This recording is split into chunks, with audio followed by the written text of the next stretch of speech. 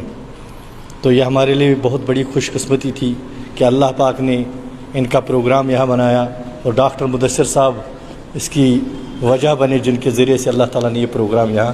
ہم حضرت سے درخواست کرتے ہیں کہ ہماری یہ جو بستی ہے، یہ علاقہ ہے، بہت بنجر ہے حضرت، اس میں آپ حضرات کی تشریف آوری کی بہت ضرورت ہے، بہت لوگ چاہتے ہیں۔ حضرت مفتی فیض الوحید صاحب نے بھی ہم سے وعدہ فرمایا کہ وہ آئیں گے، لیکن اللہ کو مرضی نہیں تھی، انہوں نے فرمایا تھا کہ پھر آئیں گے۔ تو جب بھی حضرت کوئی موقع ملے ہماری اس دعوت پر لبیک فرمائیے، اور ہماری حوصلہ افزا بھی ہوتی رہے گی۔ اور میں ان تمام حضرات کا شکر گزار ہوں جو اس وقت یہاں آئے ہیں اپنے کام کاج کو چھوڑ کر حضرت کی دیدار کے لیے۔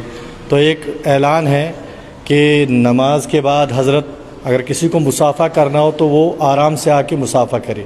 حضرت کا کھانے کا انتظام ہے، کھانے سے فارغ ہونے کے بعد تھوڑی دیر حضرت آرام فرمائیں گے، پھر مدرسے کے اندر حضرت کچھ دیر تشریف فرمائیں گے۔ اگر کسی کو کوئی معاملہ ہے، کوئی کسی چیز کی ضرورت ہے، کچھ پوچھنا ہے، دعا کی درخواست یا کسی کو بیعت ہونا ہو تو وہ وہاں تشریف لا سکتا ہے۔ اور ہمارا مدرسہ چونکہ یہاں پرانی جگہ پر تھا، اب وہ نئی جگہ پر منتقل ہوا ہے نویرا اسکول میں، اس کے لیے جو پرانے پڑوسی ہمارے مدرسے کے تھے بہت ہی بہترین تھے، اور جس جگہ آپ گئے ہیں وہاں بھی بہت بہترین ہے۔ وہ کہتے ہیں اللہ تعالیٰ نعم البدل عطا فرماتا ہے، جس جگہ گئے وہاں اور بھی بہتر، اور پہلی جگہ تھے وہ بھی بہت بہتر تھے، کافی بہترین لوگ جنہوں نے مطلب مدرسے کی ہر چیز کے بارے میں، ہر معاملے کے بارے میں ہماری حضرت معاونت فرمائی ہے۔ میں نے حضرت مدارس تو بہت دیکھے ہیں، لوگ بہت دیکھے ہیں، لیکن اپنے گاؤں کی مثال میں بالکل فخر سے اس کا بیان کرتا ہوں حضرت کہ لوگ اپنے گھر کی دیگچوں سے چاول سالن نکال کے خود کو بھوکا رکھنا پسند ہے، لیکن مدرسے کو ہمیں پہنچ جاتا ہے۔ ہمارے گاؤں کا کوئی فرد ایسا نہ ہوگا شاید ہی جو ہم سے اور ہمارے مدرسے سے محبت نہ کرتا ہو، بس کمیاں ہم میں ہیں، اگر کہیں کوتاہی ہے تو اس کے لیے میں معذرت خواہ ہوں۔ اور اس اسکول میں وہاں جانے کے لیے ہم ماسٹر عبدالرحیم صاحب کے بہت ہی مشکور ہیں، جنہوں نے ہماری ضرورت پر اس چیز کو سمجھا اور اس بات کو لبیک کہا۔ حضرت ماسٹر صاحب حضرت یہاں اس مسجد کے پہلے چیئرمین رہ چکے ہیں، تو بہت زیادہ ہم سے محبت رکھنے والی شخصیت ہے، جنہوں نے ہم سے بے انتہا بارہا اپنے مشوروں سے نوازا ہے، اور اپنے ہمارے علماء سے بے انتہا محبت اور عقیدت ہے حضرت۔ ان کے لیے بھی دعا اللہ تعالیٰ ان کو عمر دراز عطا فرمائے۔ اس وقت 6 بچوں کی دستار بندی ہے جنہوں نے حفظ مکمل کیا، اس میں ایک بچہ ہے حضرت جس نے 8 گھنٹے میں مکمل قرآن پاک سنایا ہے ایک ہی بیٹھک میں، اور یہ سارے بچے، وہ فرحان اشرف کھڑا ہو جاؤ، یہ بچہ حضرت اسکول بھی پڑھتا ہے اور مدرسے میں بھی پڑھتا ہے، اس نے ایک ہی مجلس میں پورا قرآن سنایا ہے۔ سند چونکہ ہم دیتے ہیں جب کوئی بچہ کسی مسجد میں قرآن سنائے گا اس کے بعد ہم حضرت سند دیتے ہیں۔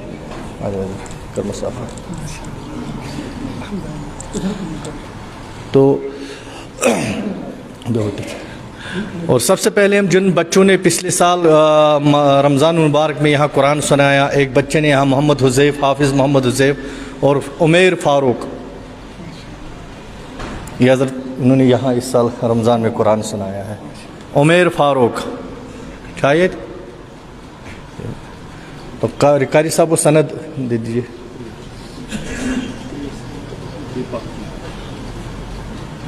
بے پتھر یہ حضرت سند کو مدرسے سے ملتی ہے حفظ کی جوش۔ اچھا، جو بچے 6 بچوں نے جو نے حفظ کلام اللہ مکمل فرمایا ہے، نواز علی ریشی سامنے لائے تشریف، وزیر صاحب بیو پتھر، ہاں، مصدق طاہر نجار، ابھی پہلے ان کا نام لیا دو تاکہ توصیف احمد ڈار، رائف معراج شاہ، جو حافظ ہے وہ سامنے ہے جنید حسن بٹ،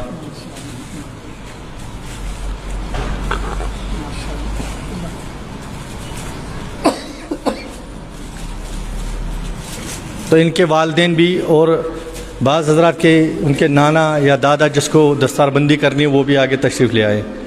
ماسٹر عبدالوہاب صاحب, فیروز احمد نجار صاحب اور رائف معراج کے ان کے نانا ہے وہ کہاں ہیں, وہ بھی سامنے تشریف لائے. اور نواز کے والد اور اس کے توصیف. تو سب سے پہلے نواز علی ریشی جو وگرگنڈ نیوا کا رہنے والا, وگرگنڈ نیش روزانیم یمکر حفظ کلام اللہ. مولانا پگڑی لائیے, قاری صاحب لائیے, بیسا ہوکن دورز ہوئے سے بکنے سے. اور نیرز ولز ہوئے سے یوکن ولز. اور یہاں جتنے بھی علماء کرام تشریف ہے میں ان سے درخواست کرتا ہوں وہ سامنے تشریف لے آئے. مولانا سلیم صاحب, مفتی منظور صاحب اور مولانا شفیق صاحب, جو بھی علماء کرام یہاں موجود ہے. مفتی منظور صاحب, لیجیے مولانا. مفتی نعیم صاحب اور جو بھی علماء یہاں موجود ہیں. مفتی جہانگیر صاحب, مولانا جہانگیر صاحب. آپ خیریت سے ہیں؟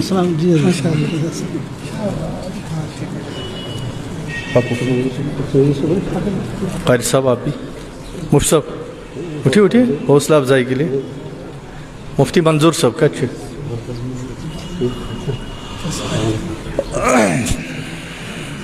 مفتی منظور صاحب کو گئی ولی برونکن برونکن کھڑا یہ برکت نسان ات لاگن.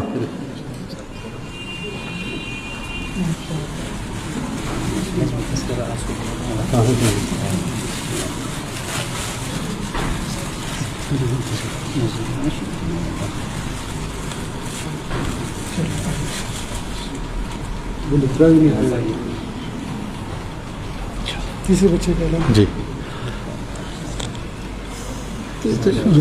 بیو پتھر تو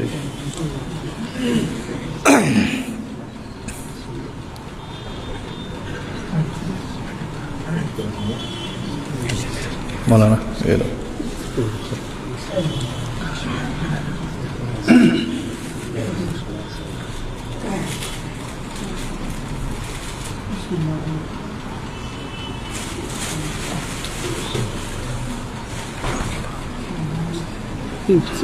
جو علماء کرام یہاں تشریف فرمائے ان سے گزارش ہے کہ وہ کھانے کے نماز کے بعد ہمارے ساتھ کھانے کا یہاں نظم کیا ہوا ہے. اور جو مہمان جو باہر سے کہ ان کے لیے مدرسے میں کھانے کا نظم ہے وہ وہاں تشریف لائے اور کھانا کھا کے جائیں.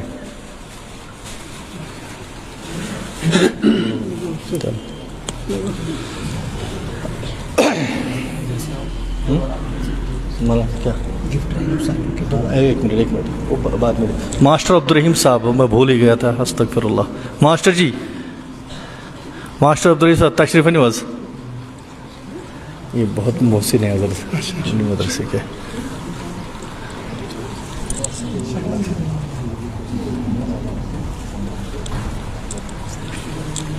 اب ان کے والدین ہیں,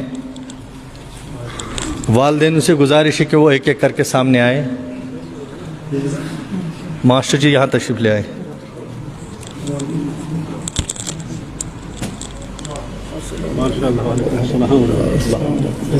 حضرت یہ ہے ہمارے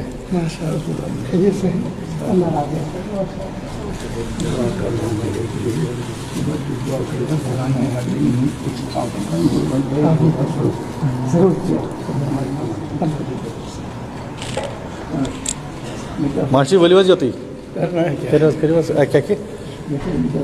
حضرت آپ تھوڑا سا آپ لگا دیجئے, تھوڑا سا وہ لوگ لگا دیں گے.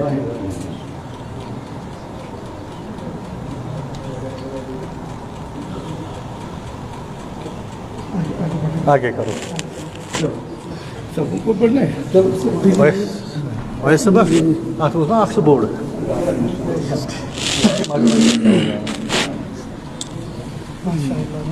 سوچتا ہوں تھا ان سے. یہ نانا ہے حضرت ایک بچے کے.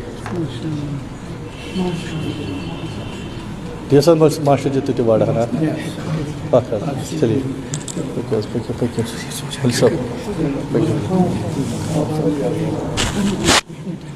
رٹ سکتا لگتی.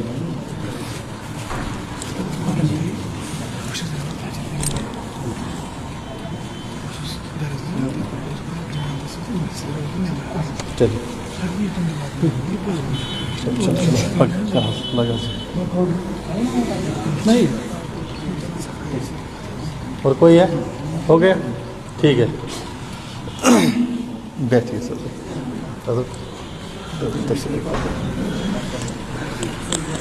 ان بچوں کے لیے ہم نے کچھ کتابوں کی شکل میں کچھ تھوڑا سا ان کے لیے رکھا ہے, اور ان کے لیے کچھ کرتا پاجامہ, ان کے لیے حضرت ہم نے ایک تفسیر, کچھ کتابیں ہیں, اور عطر کی شیشے, کچھ ٹوپی ہے, جیسا مدرسے سے ممکن ہو سکا. تو حضرت ہم یہ چاہ رہے ہیں کہ یہ بھی آپ ہی کیا. نواز علی ریشی ماشٹر جی چناز بت کہیں نا اخ پہ ماشٹر حضرت ایک منٹ کو دستار بندی رہ گئی. ہاں ماشٹر جی روز میں دستار بندی نہیں.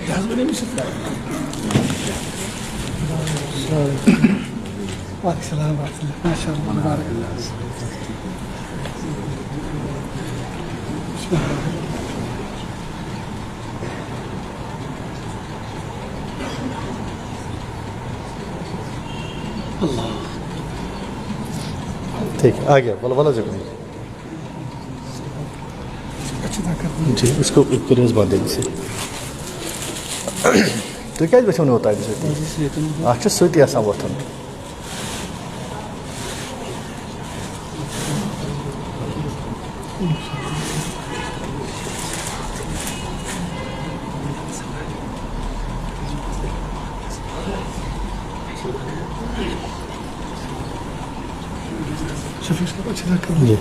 یہ مدرس کن بچن یہ جمع کرن جنید والے مدرس خاطر جمع کرن تو تم کرن جلدی صفن مزن جلدی جلدی پہم کرو تم بچ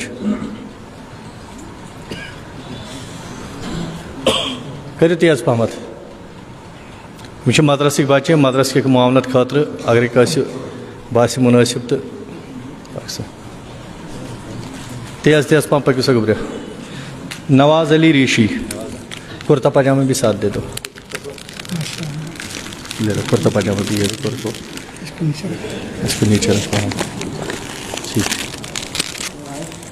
رائف معراج شاہ مصدق طاہر نیچے چل نہیں سکتے نہیں سر.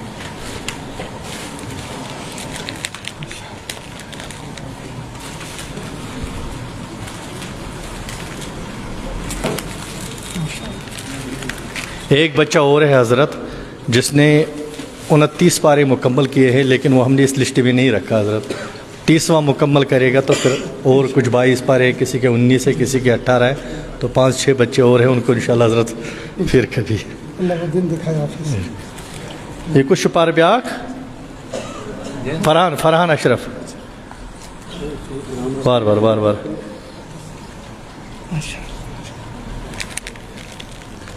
اور یہ حضرت سارے بچے اسکول میں بھی پڑھتے ہیں. تو اب حضرت کی دعا ہوگی.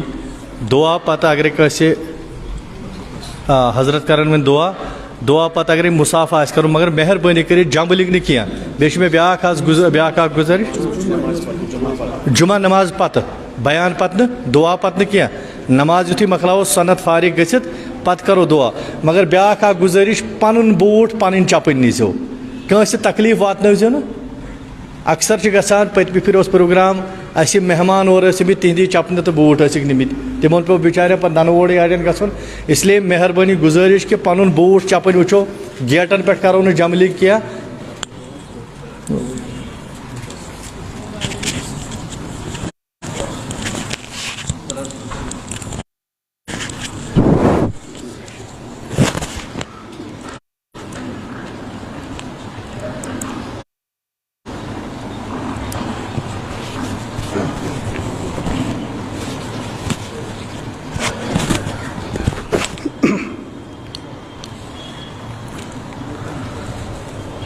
بسم اللہ الرحمن الرحیم.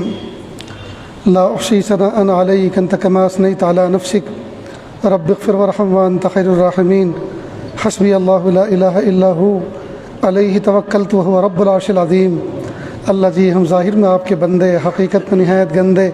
اللہ ہمارے دلوں کی گندگی کو دور فرما, ہمیں اپنی بندگی کا سلیقہ عطا فرما، شرمندگی والے کاموں سے ہماری حفاظت فرما، برے دن سے، بری بات سے، بری رات سے، برے انجام سے ہماری حفاظت فرما، سوء خاتمہ سے ہماری حفاظت فرما۔ اللہ جی یہ ہاتھ اٹھائے جانے کے قابل نہیں اور یہ زبان کو سوال کرنے کے قابل نہیں، آپ سے نہ مانگے تو کس سے مانگیں، آپ سے سوال نہ کرے تو کس سے سوال کریں۔ ایک کمزور ایک قوی کے دروازے پر، ایک سائل ایک سخی کے دروازے پر، ایک محتاج ایک غنی کے دروازے پر حاضر ہے۔ میرے پیارے اللہ ہم آپ سے بھیک مانگ رہے ہیں۔ میرے پیارے اللہ، محبوب صلی اللہ علیہ وسلم نے فرمایا وَلِسَائِلِكَ عَلَيْكَ حَقٌّ، سوال کرنے والے کا بھی آپ کے اوپر حق ہے۔ میرے پیارے اللہ، آپ نے قرآن پاک میں فرمایا وَأَمَّا السَّائِلَ فَلَا تَنْهَرْ، سائل کو جھڑکو نہیں، کسی بھیکاری کو ڈانٹو نہیں۔ جب آپ نے ہم کمزوروں کو یہ حکم دیا ہے کہ ہم سے کوئی مانگے تو ہم اس کو ڈانٹے نہیں، جھڑکے نہیں، تو آج ہم بھی تو آپ سے مانگ رہے ہیں۔ اللہ آپ ناراض مت ہوئیے، آپ ہم کو ڈانٹیے نہیں، آپ ہم کو جھڑکیے نہیں۔ میرے پیارے اللہ، آپ کو اپنے گھر سے ہمیں کھدیڑ نہ دیجیے، اپنے دروازے سے ہمیں بھگا نہ دیجیے۔ میرے پیارے اللہ، ہماری صداؤں کو سن لیجیے، ہماری دعاؤں کو قبول کر لیجیے، ہماری بات مان لیجیے۔ میرے پیارے اللہ، آپ سچے، آپ کا کلام سچا، آپ سچے، آپ کے فرشتے سچے، آپ سچے، آپ کے نبی سچے۔ آپ نے سچے فرشتے کے ذریعے سچے کلام میں سچے نبی پر یہ پیغام بھیجا ادعونی استجب لکم، مجھ سے مانگو میں تمہاری دعاؤں کو قبول کروں گا۔ اللہ جی، آپ نے سچے کلام کے اندر یہ وعدہ فرمایا مجھ سے مانگو میں تم کو دوں گا۔ اللہ جی ہم آپ سے مانگ رہے ہیں، اللہ جی آپ دے دیجئے۔ ایک ضرورت بہت ہی بنیادی، ایک ضرورت بہت اہم ہم سب کی درپیش ہے، اور وہ ضرورت یہ ہے اللہ جی آپ ہم سب کو معاف کر دیجئے۔ اللہ جی آپ ہم سب کو معاف کر دیجئے، آپ ہم سب کو معاف کر دیجئے۔ اللہ ہم توبہ کرتے ہیں، اللہ قبول فرما لیجئے۔ اللہ جی ہم آپ سے معافی مانگتے ہیں، آپ ہماری معافی کو قبول کر لیجئے۔ اللہ جی ہمیں ایسا بنا دیجئے ہم آپ کو پسند آ جائیں۔ یا اللہ اس محفل میں کسی کے اٹھے ہوئے ہاتھ تو آپ کو اچھے لگ رہے ہوں گے، یا اللہ کسی ضعیف کی سفید داڑھی پر آپ کو ترس آ رہا ہوگا، کسی کے کانپتے ہوئے ہاتھ اور کانپتے ہوئے ہونٹ پر آپ کو ترس آ رہا ہوگا۔ میرے پیارے اللہ، اسی کے طفیل ہم سب کی مغفرت فرما، ہم سب کو درجات بلند فرما، ہم سب کو بلند درجات عطا فرما، ہم سب کو اپنا قرب خاص عطا فرما، اپنی ولایت عطا فرما۔ اللہ جی آج جمعہ کا مبارک دن ہے، ہم سب کے سب آج غسل کر کے آئے ہیں، صاف ستھرے کپڑے پہن کر آئے ہیں، نہا دھو کر آئے ہیں۔ کہ اللہ جسم کا ظاہری میل تو ہم نے مل کے دور کر دیا صابن کے ذریعے سے، لیکن دل کے میل کو ہم کس طرح سے دور کریں؟ اللہ اس کو آپ دور کر دیجئے، دل کے میل کو آپ دور کر دیجئے۔ میرے پیارے اللہ، آئینے میں چہرہ دیکھتے ہیں تو داڑھی میں سفیدی بھڑک اٹھی ہے، سر سفیدی سے چمک اٹھا ہے، جس طرح سے کالے بالوں کو آپ نے سفیدی سے تبدیل کر دیا۔ میرے پیارے اللہ، ہمارے دل کی سیاہی کو بھی سفیدی سے بدل دیجئے، دل کی سیاہی کو بھی سفیدی سے بدل دیجئے۔ اللہ جی میلے دل لے کر بیٹھے ہیں، آپ معاف کر دیجئے۔ دھوبی کی دکان پر میلے کپڑے لے کر جاتے ہیں، دھوبی کبھی نہیں پوچھتا میلے کیوں لے کر آئے ہو، دھوبی جانتا ہے لوگوں کا کام میلے کرنا ہے اور میرا کام صاف کر کے دینا ہے۔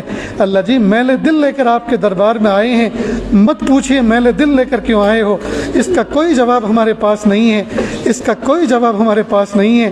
ہم تو ہیں ہی بندے، ہم تو ہیں ہی گندے، اللہ جی پاک کر دیجئے، اللہ جی صاف کر دیجئے۔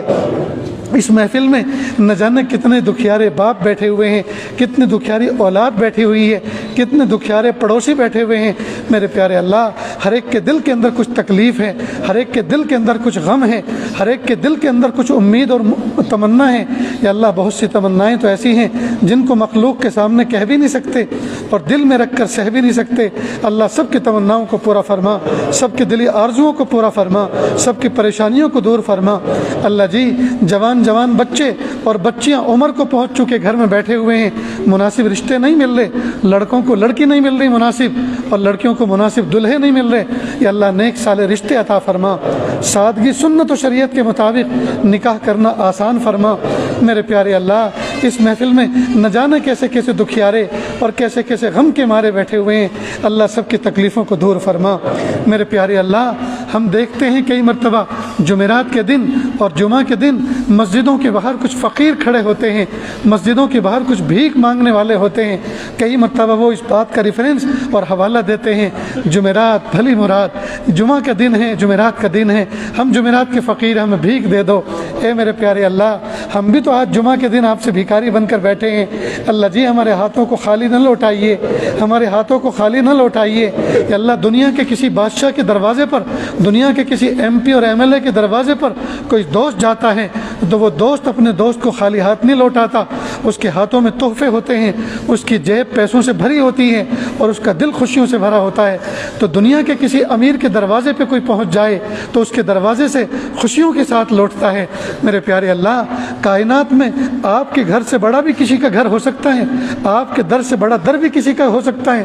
میرے پیارے اللہ، آپ کے دربار پہ ہم آئے ہیں، اللہ جی ہمیں خالی ہاتھ نہ لوٹائیے، اللہ جی ہمارے دل کو خوشیوں سے بھر دیجئے، ہماری جیبوں کو خوشیوں سے بھر دیجئے، ہمارے ہاتھوں کو خوشیوں سے بھر دیجئے یا اللہ۔ محروم نہ فرمائیے، محروم نہ فرمائیے، محروم نہ فرمائیے۔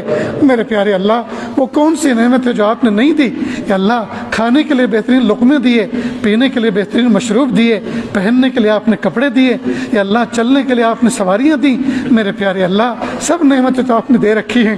میرے پیارے اللہ، اب تو اس آسمان کی چھت کے نیچے سب سے اہم، سب سے بڑی اور سب سے اہم جو ضرورت ہے وہ یہ ہے میرے پیارے اللہ، میں اپنا تعلق دے دیجیے اللہ، اپنی محبت دے دیجیے اللہ، اپنی معرفت دے دیجیے اللہ، اپنی معرفت دے دیجیے اللہ۔ اس دنیا کو خوب دیکھ لیا اللہ، اس دنیا کو خوب دیکھ لیا، اس کی رنگینی کو خوب دیکھ لیا، اس کے دھوکے کو خوب دیکھ لیا، اس کے بودے پن کو بہت دیکھ لیا، بہت قریب سے دیکھ لیا اے اللہ، اس کی وفاؤں کو دیکھ لیا، اس کی جفاؤں کو دیکھ لیا اے اللہ، اس کی محبتوں کو دیکھ لیا، اس کی ناکامیوں کو دیکھ لیا، اس کے دھوکوں کو دیکھ لیا۔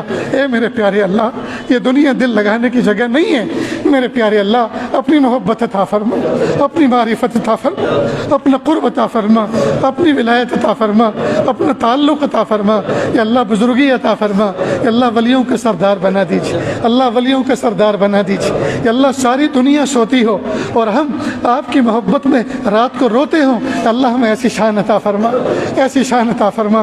ساری دنیا سوتی ہو اور ہم آپ کی محبت میں روتے ہوں، گرم گرم آنسو اور سرد سرد آہیں اس امت کے لیے نکل رہی ہوں یا اللہ، ہمیں ایسی شان اور توفیق عطا فرما۔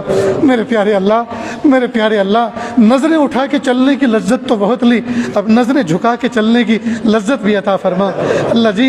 ہنسی اور قہقہے کی لذت تو بہت لی، اب رونے کی لذت بھی اور گڑ گڑانے کی لذت بھی عطا فرما۔ میرے پیارے اللہ، کھانے کی لذت تو بہت لی یا اللہ، بھوکا رہنے اور روزے کی لذت حاصل کرنے کی توفیق بھی عطا فرما۔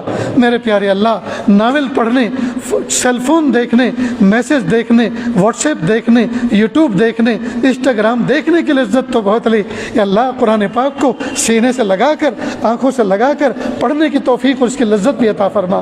میرے پیارے اللہ، وہ کیسا دن ہوگا اور وہ کیسا عجیب وقت ہوگا جب ہماری روح نکلے گی اور ہم اپنے گھر میں ہماری لاش اور ہمارا جنازہ پڑا ہوگا، ہماری روح نکل چکی ہوگی یا اللہ۔ اس وقت کے آنے سے پہلے پہلے کہ ہماری روح نکلے یا اللہ، ہمیں کچھ تیاری کی توفیق عطا فرما۔ میرے پیارے اللہ، ہمیں کچھ لوگ اٹھائیں گے اور تختے پہ لٹائیں گے، جو کپڑے نکل سکتے ہوں نکال لیں گے، جو نہیں نکل سکتے ہوں گے کینچی سے کاٹ کے نکال دیں گے یا اللہ۔ اس وقت کے آنے سے پہلے کہ لوگ ہمیں غسل دیں یا اللہ، غسل توبہ کی توفیق عطا فرما یا اللہ۔ اس کے بعد غسل کے بعد ہمیں چادروں میں لپیٹیں گے جس کو کفن کہتے ہیں یا اللہ، کفن پہنائے جانے سے پہلے لباس تقویٰ پہننے کی توفیق عطا فرما۔ پھر لوگ ہمیں لے کر قبرستان کی طرف جائیں گے، لوگ ہماری جنازے کی نماز پڑھیں گے یا اللہ۔ اس وقت کے آنے سے پہلے کہ لوگ ہمیں جنازے کی نماز پڑھیں یا اللہ، ہمیں اختیار سے حضوری والی نماز پڑھنے کی توفیق عطا فرما۔ پھر پیارے اللہ، وہ منظر بھی کیسا عجیب ہوگا جب ہمارے پیارے، جب ہمارے دوست احباب، ہمارے ملنے جلنے والے ہمیں قبر کے گڑھے کے اندر اتار دیں گے اور خالی جگہ کو مٹی سے بھر دیں گے اور اس کے بعد ہاتھ جھاڑ کر دعائیں مغفرت کر کے سب اپنے اپنے گھر پر آ جائیں گے پیارے اللہ۔ پھر ہم ہوں گے اور منکر نکیر ہوں گے، پھر ہم ہوں گے اور سانپ اور بچھو ہوں گے یا اللہ۔ یا اللہ، ہمارے قبر کے گڑھے کو یا اللہ جنت کے باغوں میں سے باغ بنا دیجئے، جہنم کے گڑھوں میں سے گڑھا نہ بنائیے، جنت کے باغوں میں سے باغ بنا دیجئے اللہ۔ ہماری مغفرت فرما دیجئے یا اللہ۔ دنیا میں سانپ کو دیکھے تو ہم کوسوں دور بھاگتے ہیں یا اللہ، قبر میں اسی کے ساتھ رہنا پڑے گا، بچھو کے ساتھ رہنا پڑے گا یا اللہ۔ ہم دنیا میں اس کو نہیں دیکھ سکتے، اس کے ساتھ ہم کیسے رہنا پسند کریں گے اللہ جی؟ ہماری گناہوں کو معاف کر دیجئے، ہمیں ہمیں نیکی و تقوی دے دیجئے، پاکیزگی دے دیجئے، معرفت دے دیجئے، قرب دے دیجئے، ولایت دے دیجئے۔ میرے پیارے اللہ، اس محفل میں دکھیارے بیٹھے ہوئے ہیں، اللہ سب کے دکھوں کو دور فرما، سب کی دلی جائز نیک تمناؤں کو پورا فرما۔ اللہ جو مانگا عطا فرما، جو مانگنے سے رہ گیا وہ بھی عطا فرما۔ وصلی اللہ تعالی علی خیر خلقہ محمد و آلہ و اصحابہ اجمعین برحمتک یا ارحم الراحمین۔